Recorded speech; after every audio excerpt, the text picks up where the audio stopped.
Shut up, kid! Get your filthy hands off my plane! Before I snap every finger you've got! A white pilot screams at a 19-year-old black boy on a military airfield. Everyone watches. Nobody moves. Look at you, busted shoes, ashy skin, smelling like garbage. Your crackhead daddy never taught you where you don't belong. Austin holds his ground. No. Sir, there's a crack in your left. Boy, the only thing cracking is your brain. Security grabs Austin's arm, but he reaches into his back pocket, pulls out a brass hammer, old, scarred, 2 initials on the handle, and taps the wing. Once. Dead. Flat. Hollow. Crawford's laughter dies. His face drops. How does a boy from a trailer park hear what $1 million system missed? That single tap just saved 200 lives and ended one man's career. God. That tap didn't come from nowhere. Behind that sound is a dead father and a boy who refused to forget. 3 days earlier, Davis County, Alabama.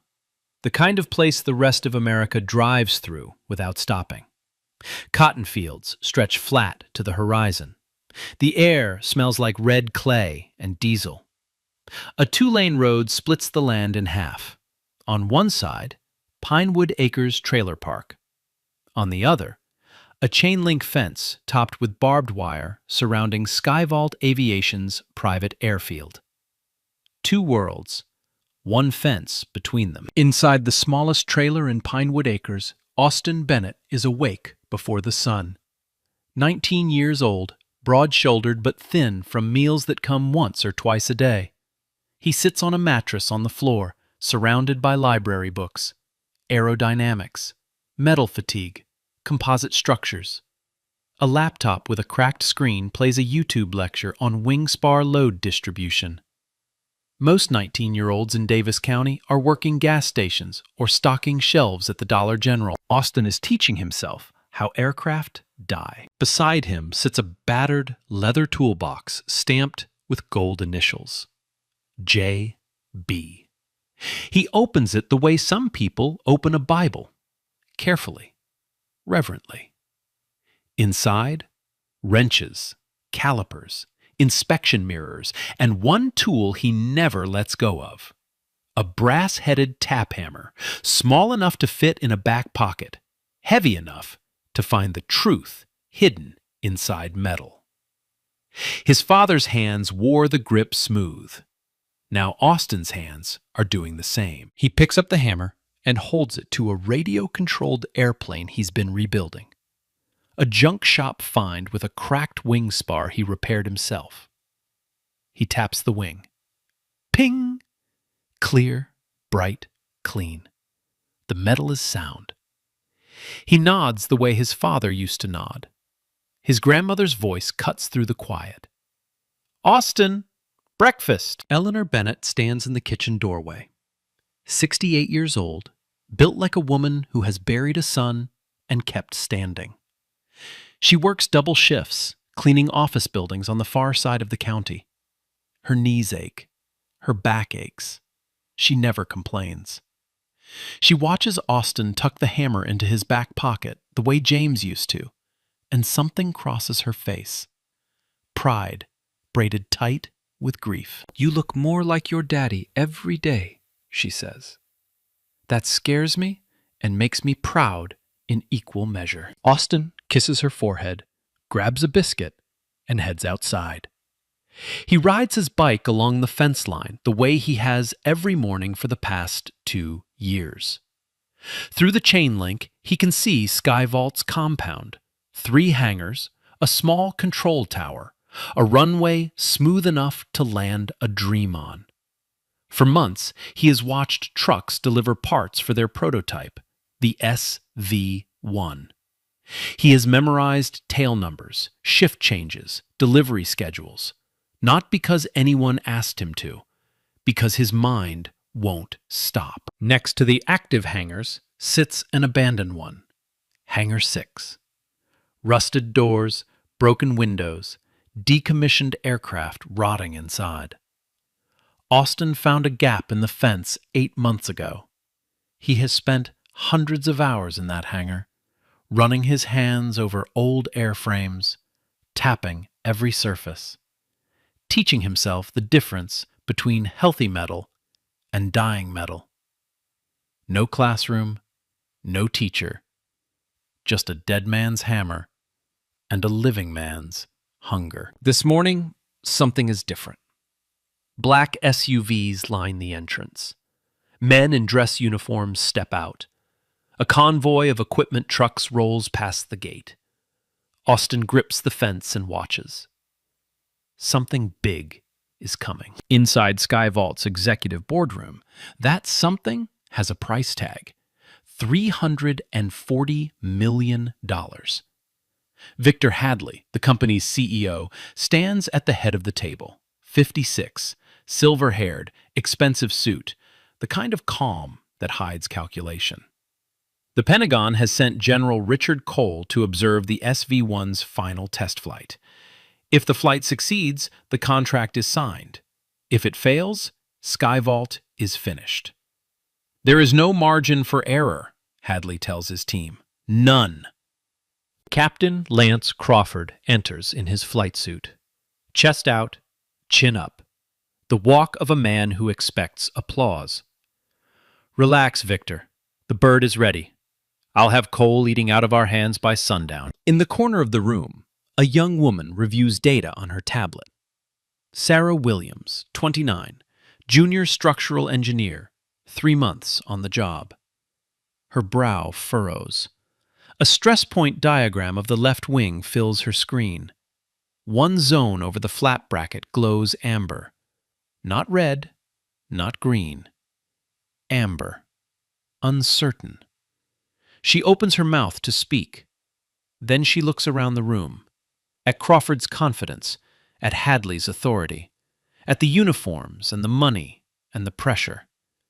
And she closes it. She is the youngest person in that room. She is the newest hire. She stays quiet. 3 days from now, that silence will almost kill a man. The day before the test flight, Austin slips through the gap in the fence just after noon, when the Alabama heat drives the ground crew indoors for lunch. He heads for Hangar 6, his usual route, but today the rusted doors are wide open. Skyvault is using the overflow space to stage equipment for tomorrow's demonstration. Crates of tools, spare parts, fuel line assemblies, all stacked along the walls. Austin ducks behind a parts crate and holds his breath. From here, he has a clean line of sight to the SV-1 parked just outside on the apron. 2 mechanics work under the left wing, running through the flap linkage assembly. Austin watches the way a hawk watches a field, still, patient, catching everything. The senior mechanic reaches for an electric torque wrench. Fast, efficient. He zips through the flap bracket bolts, 1, 2, 3, 4, barely pausing between them. Austin's eyes narrow. His father's notebook, the one he has read so many times, the pages are soft as cloth, says it clearly on page 44, underlined 3 times. After electric torque, always verify manually. Always. That mechanic skipped it. Every single bolt. Austin waits until the crew leaves for lunch. The tarmac goes quiet. Just heat, silence, and the ticking of hot metal. He walks to the wing. His heart pounds, but his hands are steady. He places his palm flat on the underside of the left wing, near the flap hinge assembly. He closes his eyes. He feels the surface, temperature, texture, the faintest vibration of metal at rest. Then he pulls the tap hammer from his back pocket. He taps the first bracket. Ping! Clean, bright, good metal. Second bracket. Ping! Same tone. Healthy. Third bracket. Inboard hinge. He taps. Thunk. His stomach drops. That sound, dull, dead, swallowed, is the sound of metal that has already begun to die. Microfractures spreading along the grain boundary, invisible to the eye, screaming to the ear. His father called it the coffin note. If you hear it, something is already too late to ignore. He taps again. Thunk. Same spot. Same death. Austin pulls out his phone. Cracked screen, prepaid, barely holding a charge, and photographs the bracket. The image is blurry, but he marks the exact bolt position in his father's notebook. Left wing, flap bracket number 3, inboard hinge. Possible fatigue failure. Confirmed by tap test. His handwriting looks like his father's. He doesn't notice. He knows what this means. If that bracket fails at speed, at the kind of speed a combat demonstration requires, the flap tears away. The wing rolls. The aircraft becomes a coffin with an engine. Whoever is sitting in that cockpit does not come home. Austin makes a decision. He cannot walk away. He steps out onto the active tarmac, into the open, in full view of the security cameras. He approaches the first mechanic he sees, a heavy-set man wiping grease from his hands. "Excuse me, sir. I think there's a problem with the left wing flap bracket. I did a tap test. The tone is dead at bracket 3. It could be fatigue cracking." The mechanic stares at him. A 19-year-old black kid in worn sneakers and a faded shirt, holding a brass hammer, talking about tap tests on a restricted military site. The mechanic doesn't even blink before he starts laughing. He calls over 2 co-workers. They laugh harder. "Where'd you come from, kid? The junkyard next door?" "Sir, I'm serious. If you just check." "Check what? Your head? Go home, boy." The noise draws Dale Perkins, head of airfield security, ex-cop, thick neck, no patience. He grabs Austin by the arm, hard enough to bruise. "You're trespassing on a restricted military evaluation site. You know I can have you locked up for this." Austin tries to explain. He holds up the phone, the photograph. Perkins doesn't even glance at the screen. He starts dragging Austin toward the gate. The commotion pulls Captain Lance Crawford out of the pilot's lounge. He walks over with the slow confidence of a man who has never been wrong about anything in his entire life. He looks Austin up and down. Shoes, shirt, skin.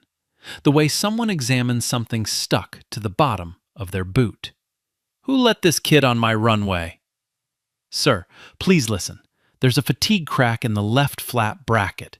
If you fly tomorrow..." Crawford cuts him off. "Listen to me carefully, son. I've got 4,000 flight hours, a degree from the Naval Academy, and a Medal of Distinction hanging on my wall.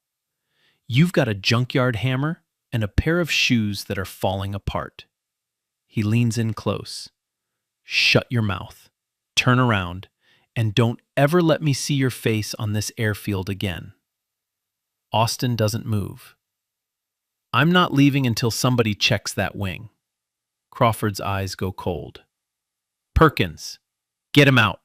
Now." 2 security guards grab Austin's arms. He struggles. His father's notebook falls from his hand. Pages scatter across the tarmac. Handwritten diagrams, calculations, 10 years of a dead man's knowledge blowing in the wind. A mechanic steps on one page without looking down. They throw Austin out through the main gate. He lands on gravel. His palms split open. Blood mixes with Alabama dirt. Through the fence, he watches a mechanic pick up his father's notebook, glance at it, and toss it into a trash bin like it's nothing. Crawford's voice carries through the chain link. "Somebody tell that kid's mama to put him on a leash." The crew laughs. From a second-floor window in the engineering building, Sarah Williams watches the entire scene. She sees the notebook hit the trash. She sees the boy on the gravel, palms bleeding, not crying, not screaming, just staring through the fence with a look she recognizes. Not anger, not defeat, certainty. She looks down at her tablet. The amber warning on the flat bracket is still there. It hasn't changed. It hasn't gone away. And now, a boy she has never met just confirmed what her own data has been whispering for weeks. She says nothing. She closes the tablet. She walks back to her desk. But she does not forget his face. Man, this makes my blood boil. A kid tries to save a man's life and gets thrown in the dirt for it. His father's notebook, tossed in the trash like garbage. Now imagine that's your son on that gravel. Your father's legacy in that trash can. How would you feel? Night falls on Pinewood Acres. The trailer park goes quiet. Just crickets, a distant dog, and the hum of a window unit fighting the Alabama heat. Austin sits on the front steps of the trailer. His palms are wrapped in strips of an old bedsheet Eleanor tore up for him. The gravel cuts sting, but that is not what hurts. What hurts is the notebook. His father's handwriting, his father's decades of knowledge, sitting in a trash bin on a runway he is no longer allowed to touch. The screen door creaks. Eleanor steps out. She looks at his hands. She looks at his face. She doesn't ask if he's okay. She can see he's not. She sits beside him. Tell me. Austin tells her everything. The dead sound, bracket 3, the mechanic who laughed, Crawford's words, the notebook in the trash. He speaks quietly, the way people speak when they are holding something inside that might break if they push too hard. Eleanor listens without interrupting. When he finishes, she is silent for a long time. Then she stands, walks inside, and comes back holding something wrapped in a faded cloth. She unfolds it. Inside, a laminated card and a photograph. The card is James Bennett's Boeing Employee Certification. Level 3 NDT, Non-Destructive Testing, Structures Division. The photograph shows James standing beside a 737 wing, tap hammer in hand, smiling the way a man smiles when he is doing exactly what he was born to do. Eleanor places them in Austin's hands. Your daddy tried to do the right thing too. He went to his bosses. He filed reports. He begged them to listen. They told him to shut up. They told him he was nobody. Then they fired him. Her voice is steady, but her eyes are wet. He was right, Austin. He was always right.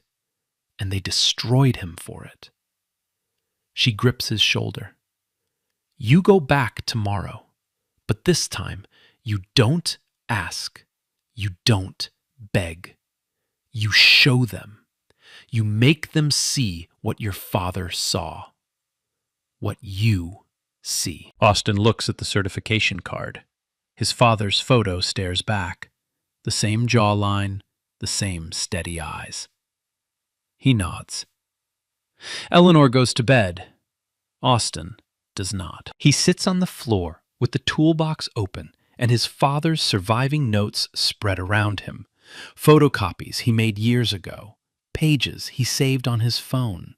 Diagrams he redrew from memory. He works through the night, tracing the exact failure pattern he found on bracket 3. And then, on a dog-eared page near the back of a copied section, he finds something that stops his breathing. His father's handwriting, neat and deliberate. Reported flat bracket fatigue pattern to chief engineer and subcontractor liaison, Victor Hadley, Boeing Program Office, March 2016. Response: non-critical. No action taken. Austin reads the name 3 times. Victor Hadley. The same Victor Hadley who now runs Skyvault Aviation. The same man who stood in that boardroom today and demanded zero margin for error. The same man whose company built the SV-1. With the same flaw, on the same bracket, in the same position that James Bennett warned about 10 years ago. His father found this defect a decade ago. He reported it. He was ignored. He was fired. He died 2 years later in a car accident, broken and discredited. And now his son is sitting on a trailer floor at 2 a.m, looking at proof that the man who silenced his father is about to let the same mistake kill again. Austin's hands shake, not from fear, from clarity. Across the airfield, in a small apartment she rents by the month, Sarah Williams is not sleeping either. She sits at her kitchen table, laptop open, running the wing stress simulation for the 4th time. The amber zone on bracket 3 has not changed. Not better, not worse. Just sitting there, uncertain, waiting. She opens her email. The reply from her supervisor is still on screen. Simulations within tolerance. Do not escalate. Flight is on schedule. She thinks about the boy on the tarmac, the way he stood his ground, the notebook in the trash. She makes a decision, small, quiet, the kind no one notices until later. Tomorrow morning, before the test flight, she will go to that trash bin. She will take the notebook. She doesn't know what she'll do with it yet, but she knows it doesn't belong in the garbage. Outside Austin's trailer, the airfield lights glow behind the fence like a dare. Tomorrow, everything changes. The question is whether anyone will let a 19-year-old black kid be the one to change it. Morning. The day of the test flight. The airfield wakes up electric. Skyvault crew swarm the tarmac. Mechanics running final checks, technicians calibrating instruments, PR staff adjusting banners that read Skyvault Aviation, the future of American defense. 2 television crews set up cameras near the runway. A catering truck unloads coffee and pastries for the VIPs. At 9:15, General Richard Cole's motorcade rolls through the main gate. 3 black SUVs, American flags on the hoods. Cole steps out. 60 years old, silver crew cut, posture like a steel beam. He shakes Hadley's hand, nods at Crawford, scans the aircraft with the eyes of a man who has seen machines fail and men die inside them. He does not smile. He is not here to celebrate. He is here to decide whether this aircraft is worth $340 million of the American taxpayers' money. Crawford stands beside the SV-1 in a fresh flight suit, helmet tucked under his arm, every inch the hero shot. He answers reporters' questions with rehearsed charm. She handles like a dream, smoothest bird I've ever flown. Cameras flash. He grins. 2 miles away, Austin Bennett pedals his bicycle down the county road. He wears his cleanest shirt, a white button-down Eleanor ironed at 5 a.m. His backpack holds his father's certification card, the Boeing badge, the tap hammer, and every page of notes he compiled overnight. His palms still sting under the bandages, but his grip on the handlebars does not waver. Eleanor watches him from the trailer window. Her hands are clasped. Her lips move without sound. Austin does not go to the main gate. He knows what waits there. Perkins, cameras, a trespassing charge. Instead, he takes his usual route to the gap in the fence behind Hangar 6. He slides through. The abandoned hangar is empty today. All equipment moved to the active apron for the demonstration. He crosses the concrete floor quickly, staying low, heading for the far exit that opens onto the back of the tarmac. He makes it 40 yards past Hangar 6 before a voice barks behind him. "Stop right there!" Dale Perkins. 2 guards flanking him. Perkins grabs the radio on his shoulder. I got the kid again. North side, behind hangar 6. Austin doesn't run. He stands straight, backpack on his shoulders, and speaks clearly. The left wing flap bracket 3 has fatigue cracking. If that plane takes off today, the pilot dies. I need 60 seconds to prove it. Perkins doesn't hear a word. He hears a trespasser. He grabs Austin's arm, the same bruise from yesterday, and starts marching him toward the gate. Austin shouts. He doesn't care who hears. The left wing is going to fail! Bracket 3! Check bracket 3! Somebody listen to me! His voice carries across the tarmac. Heads turn. Mechanics look up. A cameraman swings his lens toward the commotion.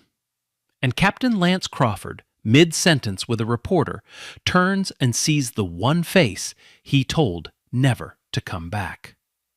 His expression darkens like a thunderhead. He strides over. You have got to be kidding me. Crawford stands over Austin, jaw tight.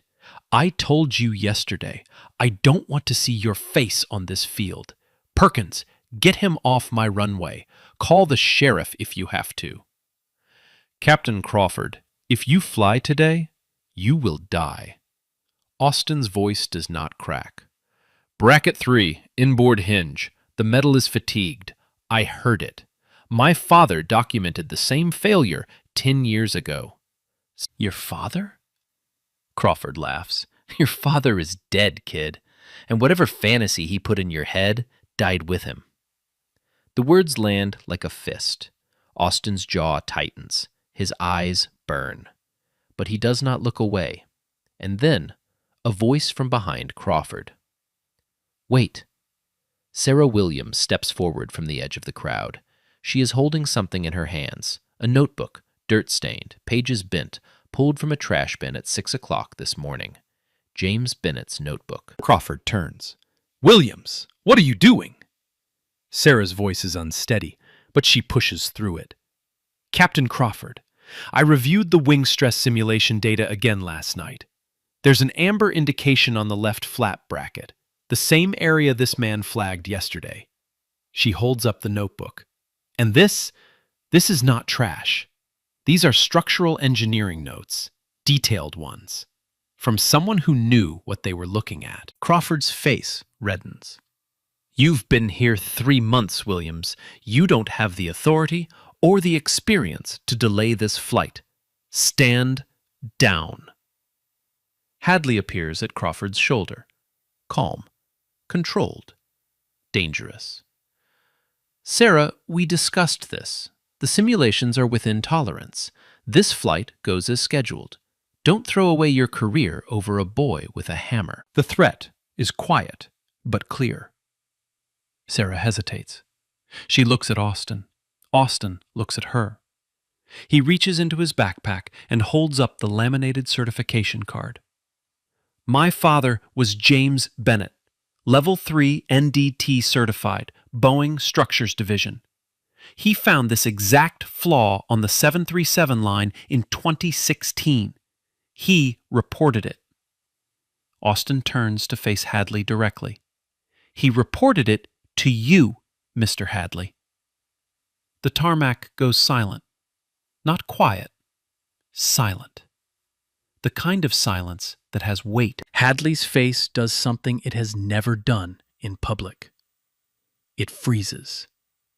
For 2 seconds, maybe 3, Victor Hadley, the man who controls every room he walks into, has no words. General Richard Cole has been standing 15 feet away, watching everything. He has not spoken. He has not moved. But now he steps forward, and when a 2-star general steps forward, the ground itself seems to shift. What did the boy just say? Hadley recovers. General, this is a trespasser, a kid from the trailer park across the road. He has no credentials, no clearance. I didn't ask who he is. Cole's voice is quiet, but it carries the weight of 35 years of command. I asked what he said. He turns to Austin. Son, you said your father reported a structural flaw to this man 10 years ago. You said the same flaw is in that wing right now. Is that correct? Yes, sir. Cole looks at the certification card. He looks at the notebook in Sarah's hands. He looks at the SV-1 sitting on the runway, fueled, armed with data, ready to fly. Then he looks at Crawford, who is clenching his helmet so hard his knuckles have gone white. Captain, in my 35 years in the Air Force, the people who get ignored are usually the ones worth hearing. He pauses. Give the boy 60 seconds. Crawford opens his mouth. Hadley steps forward. Cole raises one hand, palm flat, fingers steady. The gesture of a man who is not asking. 60 seconds. Now. 60 seconds. That is all Austin Bennett has. 60 seconds to prove what no one on this airfield wants to believe. That a 19-year-old black kid from a trailer park knows more about this wing than every engineer, mechanic, and pilot standing on this tarmac combined. The crowd parts, not because anyone tells them to, because something in the air has shifted. The laughter is gone. The jokes are gone. Every eye on the field is locked on the boy walking toward the wing of a $40 million aircraft with a brass hammer in his hand. Austin's shoes crunch on the asphalt. The sound is the only thing moving. Crawford stands rigid, arms crossed, jaw locked. The posture of a man watching someone touch something sacred. Hadley has his phone in his hand, ready to call legal the moment this is over. Sarah Williams stands at the edge of the crowd, clutching James Bennett's notebook against her chest. General Cole watches with his hands behind his back, expression unreadable. Austin reaches the left wing. He places his palm flat against the surface, the same way he did in the trailer park on his RC plane, the same way his father taught him when he was 9 years old. He feels the temperature of the metal. He feels the texture. He closes his eyes for 1 second, and when he opens them, his hand is already moving toward bracket 1. He taps. Bing! Clear, bright, ringing, healthy metal singing back at him like a bell. He moves on without hesitation. Bracket 2. He taps. Ping! Same tone, same clarity. He nods once, a small, automatic gesture he inherited from a man who is no longer alive to see it. He slides his hand to bracket 3. Inboard hinge. The spot he found yesterday. The spot his father documented a decade ago. He pauses. Not for drama, not for effect. He pauses because what comes next will change everything. And some part of him, the 19-year-old part that still misses his dad, needs one breath before he proves the whole world wrong. He looks at Crawford. The pilot's eyes are hard, waiting, daring him to fail. Austin taps. Thunk. The sound rolls across the tarmac like a stone dropping into a still pond. Flat, dead, hollow. Not metal singing, metal dying. The difference between ping and thunk is the difference between flying and falling, between landing and a funeral. A mechanic near the nose wheel whispers, "Jesus." Austin taps again, slower this time, letting the sound breathe, letting everyone hear it. Thunk. Crawford's arms uncross. His jaw loosens.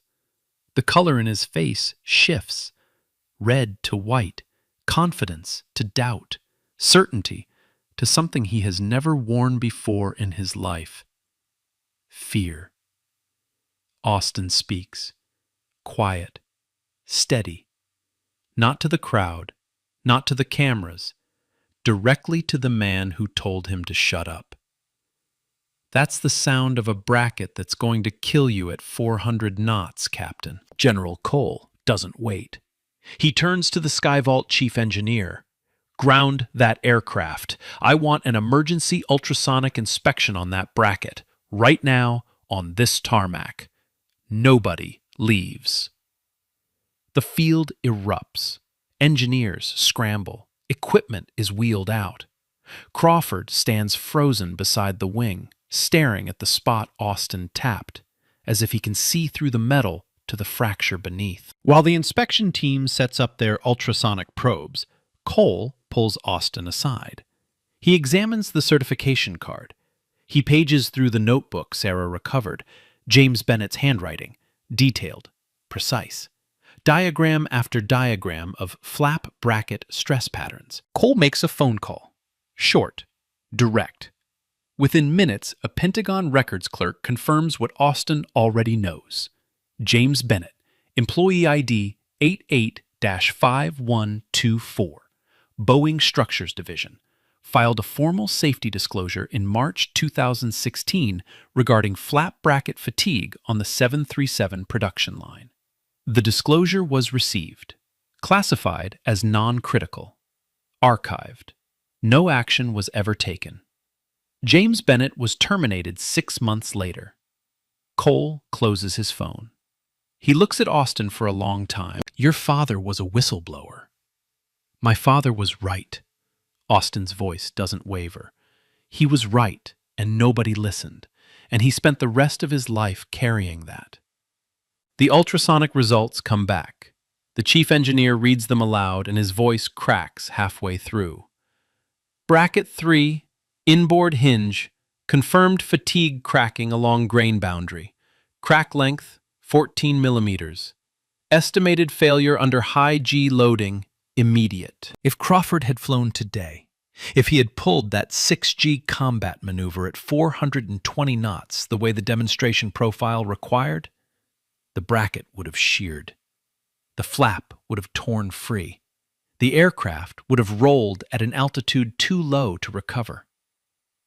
Lance Crawford would be dead, and Austin Bennett would have been the only person who tried to stop it.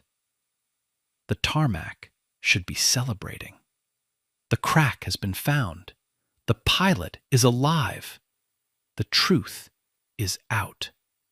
But Victor Hadley is not a man who loses. He stands inside Hangar 2, door half closed, phone pressed to his ear. His legal team is on one end. His PR director is on the other. Crawford and Perkins stand beside him, waiting for instructions. Hadley's voice is low, controlled. The voice of a man who has spent 30 years making problems disappear. Here's what's going to happen, he says, ending the call. He turns to Perkins. File a formal trespassing complaint with the county sheriff. Criminal trespass on a restricted military evaluation site. That's a felony in this state. I want that kid in handcuffs within the hour. Perkins nods. No hesitation. He reaches for his radio. Hadley turns to Crawford. Lance, you say nothing to the press. Nothing. If anyone asks, the flight was postponed due to routine recalibration. The boy is a mentally unstable trespasser who got lucky. Crawford opens his mouth, then closes it. 30 minutes ago, he was ready to fly that aircraft into the sky. 30 minutes ago, he was one takeoff away from dying inside it.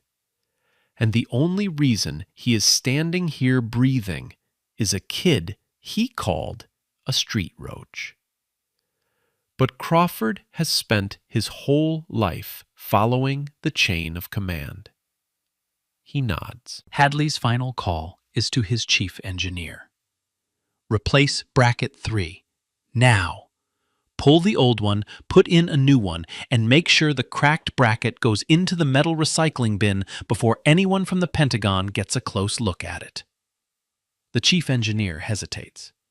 Mr. Hadley, General Cole ordered the bracket preserved as, I don't work for General Cole. I work for this company. Replace it. That's an order. The engineer walks away with the look of a man who knows he is crossing a line and cannot find the courage to stop. Hadley straightens his tie.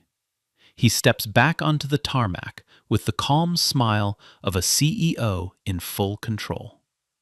But behind that smile, the gears are turning. Discredit the boy. Destroy the evidence. Control the narrative. He has done this before. He did it 10 years ago with James Bennett. And James Bennett is not alive to contradict him. But James Bennett's son is. Outside, on the edge of the tarmac, Austin stands with Sarah Williams. He doesn't know what's happening inside Hangar 2. He doesn't know about the phone calls, the felony charge, the order to destroy the bracket. He only knows that the inspection confirmed what he found. And for the first time in his life, someone in authority, General Cole, actually listened. Then, the sheriff's cruiser pulls through the gate. 2 deputies step out. They walk directly toward Austin. One rests his hand on his belt. The other carries paperwork. Austin Bennett? Yes, sir. You're being detained on a charge of criminal trespass on a restricted federal evaluation site. Turn around, please. Austin doesn't move. Not out of defiance, out of disbelief. He just saved a man's life. He just proved a fatal flaw in a military prototype. And now he's being arrested for it. Sir, I didn't. I was trying to help. The wing. Turn around. Hands behind your back. The deputy reaches for Austin's wrist. And that is when Eleanor Bennett arrives. She took a bus to the county line, then walked 2 miles in the heat. Her cleaning uniform is dark with sweat. Her shoes are worn flat. She is 68 years old, and she moves through that crowd like a woman half her age. Because there is no force on earth that moves faster than a grandmother who sees her grandchild in danger. Don't you touch him! Eleanor steps between Austin and the deputies. Her voice rings across the tarmac. This boy just saved a man's life. He found what your engineers couldn't find. And you're putting handcuffs on him? Ma'am, we have a signed complaint. Criminal trespass. Please step aside. I will not step aside. I stepped aside when they did this to his father. I will not do it again. The television cameras are rolling. Every lens on the field is pointed at this moment. A black grandmother in a cleaning uniform, shielding her grandson from deputies, on a military airfield where the boy just found a crack that would have killed a pilot. The image is devastating. It will be on every screen in America by nightfall. Sarah Williams watches from the hangar doorway. Her hands are shaking. She looks at the notebook she pulled from the trash. James Bennett's life work. She looks at Austin in front of the deputies. She looks at Hadley, who is watching from across the tarmac with the satisfied calm of a man whose plan is working. Sarah makes a decision. She walks to her car. She opens her laptop. She uploads everything. The wing stress simulation data, the amber warning, her unanswered email to her supervisor, the screenshots, the timestamps, to a secure personal drive. Then she copies it to a USB stick and puts it in her pocket. If Hadley buries the evidence, she will have a copy. And she will use it. On the tarmac, the standoff continues. The deputies move around Eleanor, reaching for Austin's arm. Austin does not resist. He knows resisting makes it worse. Every black kid in Alabama knows that. He turns. He puts his hands behind his back. He feels the cold metal of the cuff touch his wrist. And then a voice cuts through the noise like a blade through paper. Officers, stand down. General Richard Cole walks across the tarmac. Not fast, not slow. The walk of a man who has commanded air wings, signed billion-dollar contracts, and buried pilots who trusted equipment that should have been grounded.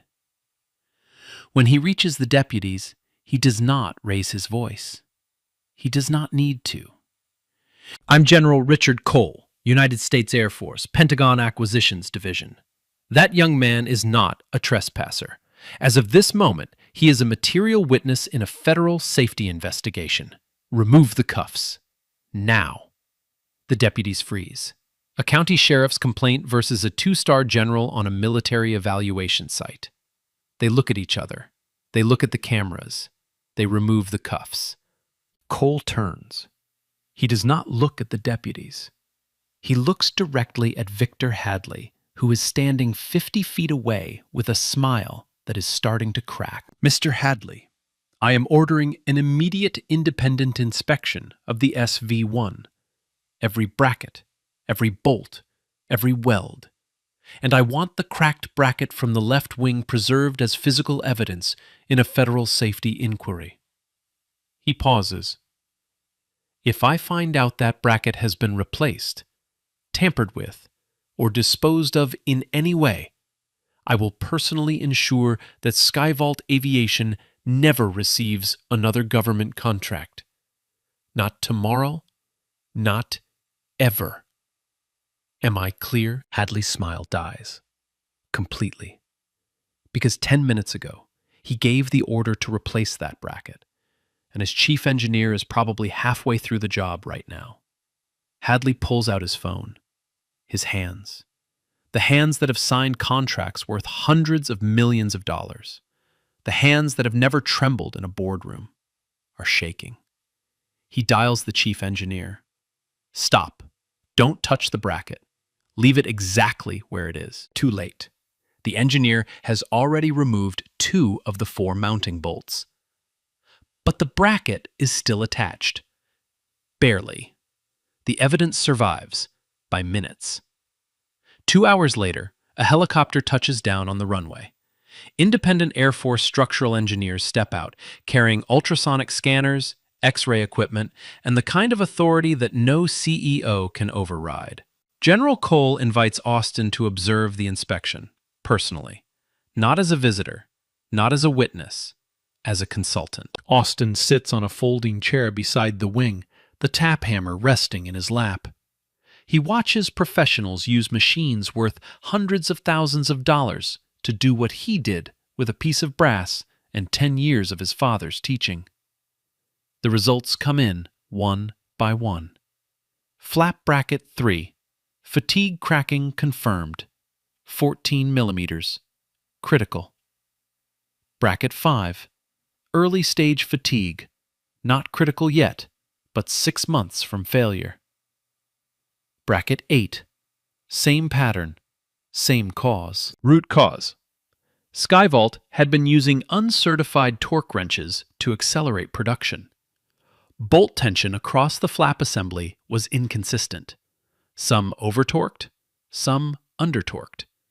A systematic failure born from cutting corners to meet a deadline that should never have been set. The SV-1 is grounded, permanently. The $340 million contract is suspended. And then, the moment no one expects. Crawford finds Austin alone near Hangar 6. The pilot looks different now, smaller. His flight suit feels like a costume. He stands in front of the 19-year-old he screamed at, shoved, and humiliated in front of 100 people. And for the first time in his life, Lance Crawford has nothing clever to say. He looks at the tap hammer in Austin's hand. That flight today. The combat profile calls for a 6G pull at 420 knots. If that bracket had sheared... He stops. He doesn't need to finish. Austin looks at him. Steady. No hatred. No triumph. Just a 19-year-old who grew up too fast, holding a dead man's hammer. I wasn't trying to embarrass you, Captain. I was trying to keep you alive. Crawford stares at the boy for a long time. Then he does something no one on that airfield has ever seen him do. He extends his hand. I called you kid. His voice breaks. I should have called you sir. Austin takes his hand. The handshake is firm, brief. The kind of handshake that doesn't need words because the silence says everything. Somewhere behind them, a camera shutter clicks. That photograph, the decorated white pilot shaking the hand of the black teenager who saved his life, will become the most shared image of the year. But Austin doesn't know that yet. All he knows is that his father's hammer is warm in his pocket, and for the first time since James Bennett died, someone said the words that should have been said 10 years ago. You were right. General Cole does not wait for ceremony. He gathers everyone on the tarmac, military officials, Skyvault staff, engineers, deputies, reporters, and every camera still rolling, and he speaks. I have been in the United States Air Force for 35 years. I have evaluated hundreds of aircraft. I have signed off on billions of dollars in defense contracts. And today, the most important safety finding on this airfield was made by a 19-year-old with a brass hammer and no shoes that fit. He lets that land. Austin Bennett did what a multi-million-dollar engineering team, a corporate leadership structure, and a decorated test pilot failed to do. He listened. He trusted what he heard. And he had the courage to speak when powerful men told him to shut his mouth. Cole announces 3 decisions on the spot. First, a full federal safety audit of Skyvault Aviation, effective immediately.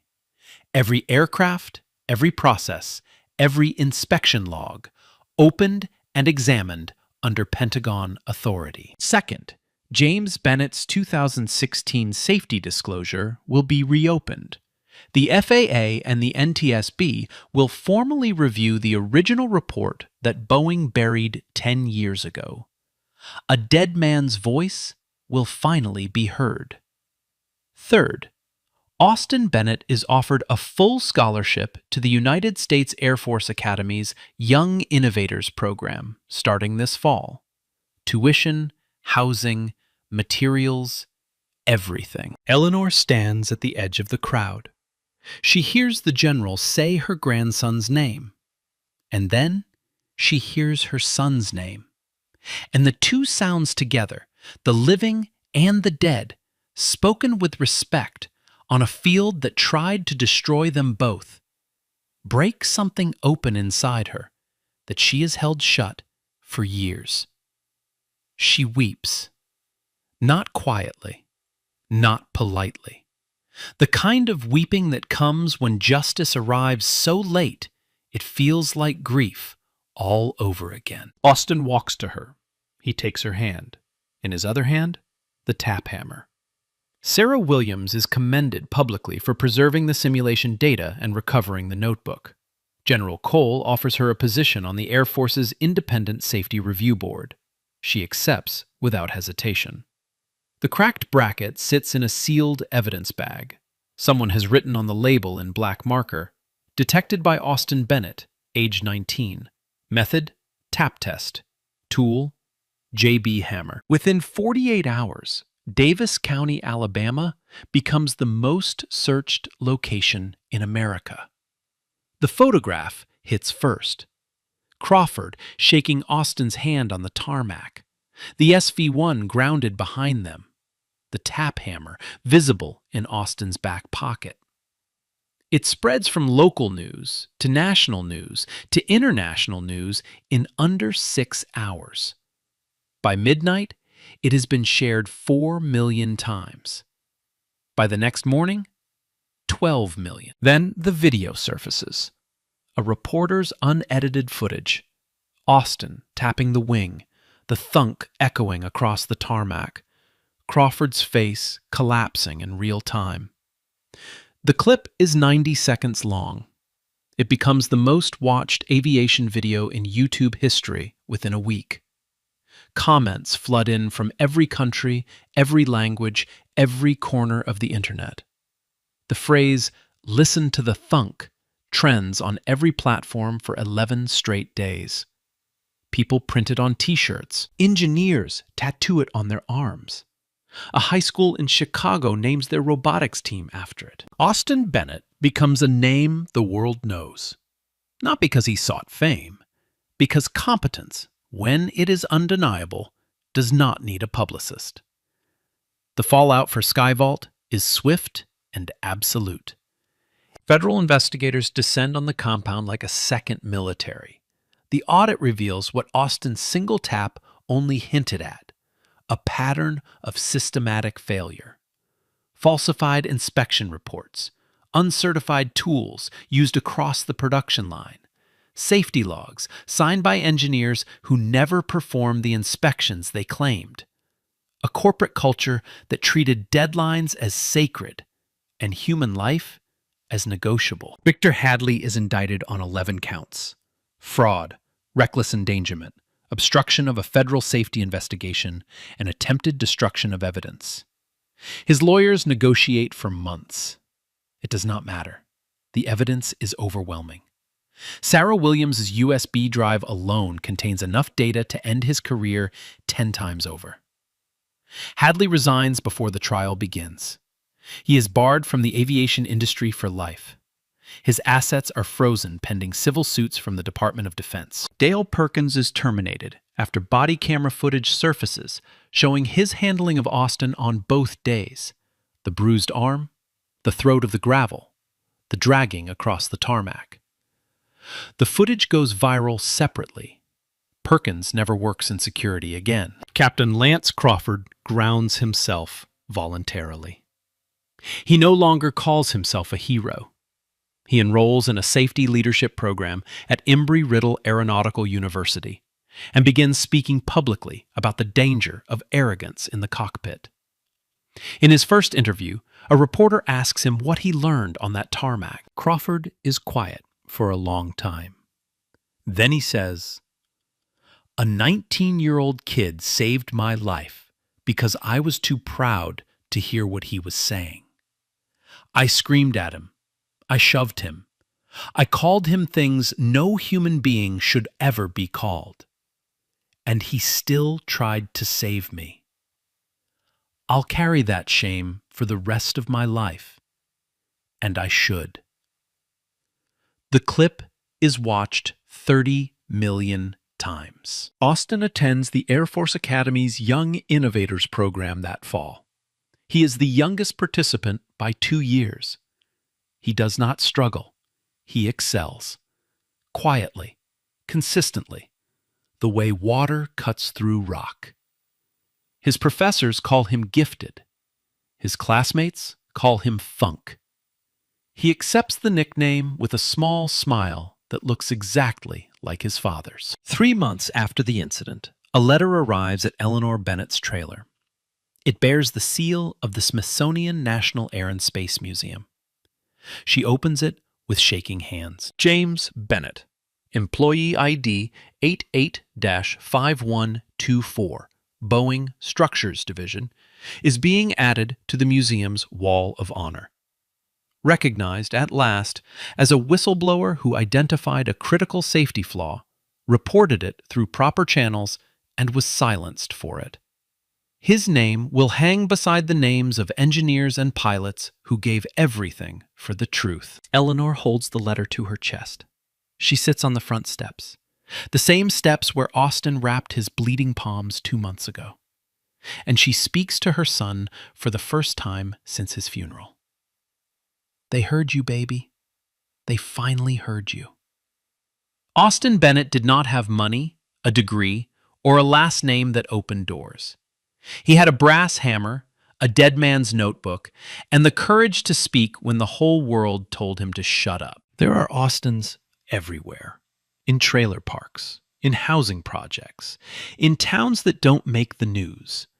Young people with extraordinary minds trapped inside circumstances that were never built to let them rise. told they don't belong, told to stay quiet, told to stay small. And there are Crawfords everywhere, too. People so blinded by their own titles that they cannot hear the truth when it is standing right in front of them. Listen to the thunk. Not just in aircraft, in classrooms, in job interviews, in every room where someone with power looks at someone without it and decides, before a single word is spoken, that they have nothing to offer. The next Austin Bennett might be standing right in front of you. Will you hear him?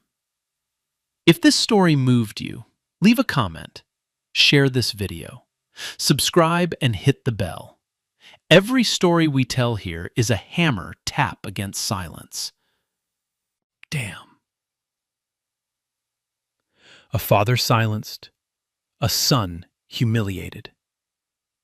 Same flaw, same skin, same silence. 10 years apart.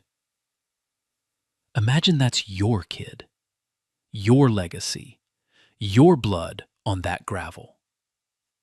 Still think talent has a color? Like, share, subscribe.